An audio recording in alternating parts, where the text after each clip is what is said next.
willing. And I'll never say, here are 3 players back to back to back on the top 100 right now from the same high school baseball team. Oh my gosh, can you imagine that staff? You know, imagine you're a 16-year-old kid coming up and just being scared to death. Every day you got to face these guys. I mean, that school's in L.A. All the kids, 15-year-olds in L.A. are crying every time they go to the play. It's unbelievable. That team. Now, the funny part about the 2012 draft was Max Fried was selected with the 7th overall pick. Lucas Giolito went 16th overall. And in 2014, Jack Flaherty was selected with the 34th overall pick. On our lists, going into the 2021 season, it's Flaherty closer to number 1 than Giolito, than Fried. It really is interesting. We can talk about Flaherty in a minute. He slides on this list. I don't know if that's okay.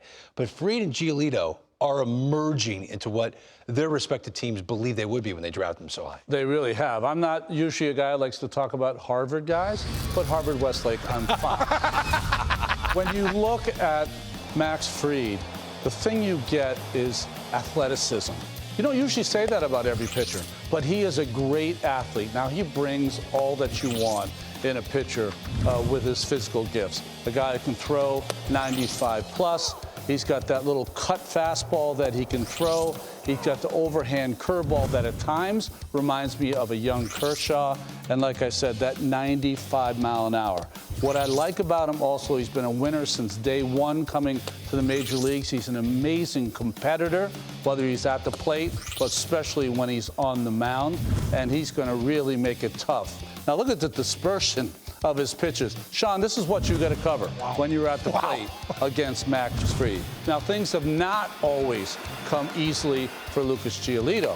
He came up as a number 1 pick for the Washington Nationals and really couldn't find his way. Then traded with Ronaldo Lopez and Dane Dunning over to the Chicago White Sox. He got 10 wins, but his ERA was over 6. So he really struggled. But with hard work, and he's a real intelligent pitcher, he really got that 2-pitch mix of fastball and changeup. And yes, he can throw that changeup up in the strike zone, sprinkles in an occasional breaking ball. But the no-hitter from last year against Pittsburgh will be something he will always remember. Remember, in the postseason, he took a no-hitter into the 7th inning in the post. That's the last out. And Giolito is a guy that's made himself from a number 1 pick. You weren't sure if he was going to have that arc of a number 1 pick. Got beat down to the bottom, and worked his way back where he's one of the best starters on the Chicago. Now, he was drafted by the Washington